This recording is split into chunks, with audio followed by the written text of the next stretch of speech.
ඉතින් මම අද ඔයාලට කියලා දෙන්න හදන්නේ මාරි බිස්කට් පුඩින් එකක් හදාගන්න විදිහ. ඉස්සෙල්ලා මේකට මාරි බිස්කට් ඕනේ පැකට් දෙකක මාරි බිස්කට් මෙතන තියෙනවා. එක්ස්ට්‍රා අරන් තියෙනවා ග්‍රෑම් 100ක් 150ක් විතර.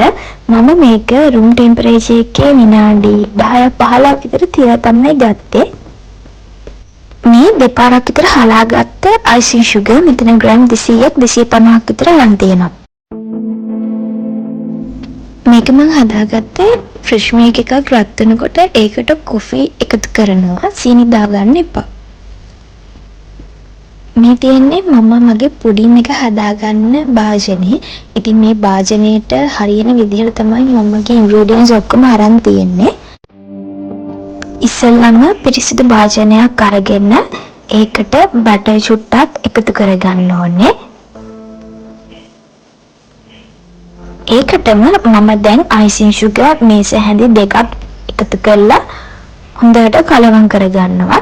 මම අද මේකට බීට් එක පාවිච්චි කරන්නේ නැහැ. මොකද බීට් එකක් නැති කෙනෙක්ට උනත් මේ බැටර් එක හදාගන්න පුළුවන් වෙන විදිහට තමයි මම අද ස්පැචුලා එකෙන් ඔයගලන්ට මේක හදන විදිහ කියලා දෙන්නේ. මේ බැටර් එක හදාගන්නකොට ගොඩාක් ඝනකමට හදාගන්නත් එපා, ගොඩාක් තියාරුවට හදාගන්නත් එපා. දැන් මට අවශ්‍ය ප්‍රමාණයට මගේ බැටර් එකට වැනිලා එසෙන්ස් එකතු කරගන්නවා. මේ බැටර් එක ගොඩක් දියාරුවට ගත්තොත් පුඩින් එකේ ලස්සනට ලේයර්ස් වින් වෙලා පේන්නේ නැහැ. ගොඩක් ඝනකමට ගත්තොත් බිස්කට් එක උඩ බැටර් එක ගන්න අමාරුයි. මම දැන් ඔයගලන්ට මේ පෙන්වන පදමටම ඒක හදාගන්න. දැන් ඉතින් තියෙන්නේ පුඩින් එක හදාගන්න. මම ගත්ත භාජනයට ඉස්සලා මේ විදිහට බැටර් එකෙන් චුට්ටක් ගා ගන්නවා. ඊට පස්සේ මාරි බිස්කට් එක මම අර කලින් හදාගත්ත කිරි එකේ පොඟවලා මේ විදිහට බැටර් එක උඩින් තියාගන්නවා. ඒ කිරි එක හදාගත්තට පස්සේ ගොඩාක් රස්න පිටින් මාරි බිස්කට් එක කිරි එකේ පොඟවන්න යන්න එපා. එහෙම වුණොත් බිස්කට් එක කිරි එකට කැඩිලා වැටෙන්න පුළුවන්. කිරි එකේ මද රස්න තියෙද්දි බිස්කට් එක ඒකේ පොඟව ගන්න.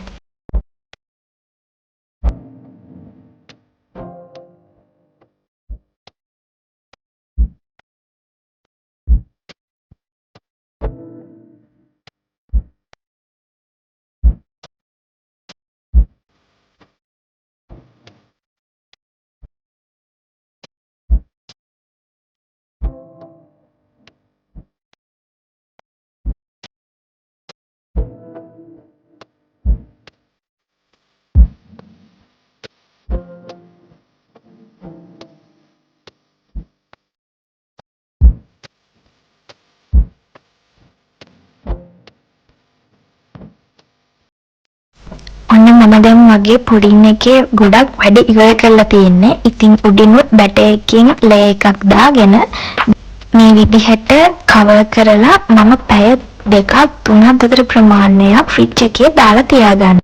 ඒ අතර මම දැන් හදාගන්න යන්නේ මගේ පුඩින් එකේ උඩට දාන චොක්ලට් ලේ එක හදාගන්න. ඉතින් මම මේකට චොක්ලට් චිප් කුකී පාවිච්චි කරන්නේ නැතුව normal චොක්ලට් එකෙන් තමයි ගත්තේ. මොකද ඒකෙන් දානකොට මට හිතුණා ගොඩක් රස වෙයි කියලා. මම අද මේකට ගත්තේ රිස්බෙරි එකේ කැෂු චොක්ලට් එක. ඒ චොක්ලට් ටික මෙල්ට් කරගත්තේ ඩබල් බොයිල් කරලා ඒකට ෆ්‍රෙෂ් මිල්ක් ෂුගර් එක අන්තිමට එකතු කරගත්තා. ඔයාලට කැමති චොක්ලට් වර්ගයක් මේකට පාවිච්චි කරන්න පුළුවන්. මේක පුඩින් එක උඩින් දාගන්නකොට ගොඩක් රස්නේ තියෙද්දි දාගන්න එපා. දැන් මම මගේ white chocolate ටිකත් අර විදිහටම මෙල්ට් කරගන්නවා. white chocolate අත්‍යවශ්‍යම නෑ. හැබැයි මම ඒක පාවිච්චි කරනවා මගේ පුඩින් එක තවත් ලස්සන කරගන්න ඕන නිසා. ඒ වෙලේ අපේ ගෙදර පයිපින් බෑග් ඉවර වෙලා තිබ්බා. හැබැයි මම මගේ උත්සාහය අත්හැරියේ නෑ. කොහොම හරි shopping එකක් අරගෙන පයිපින් බෑග් එක වගේ හදාගෙන මේ විදිහට පුඩින් එක උඩින් මට අවශ්‍ය ලයින්ස් ටික දාගත්තා. අන්තිමට ටූත් පික් එකක් පාවිච්චි කරලා මට අවශ්‍ය රටාව මම මේ විදිහට හදාගන්නවා.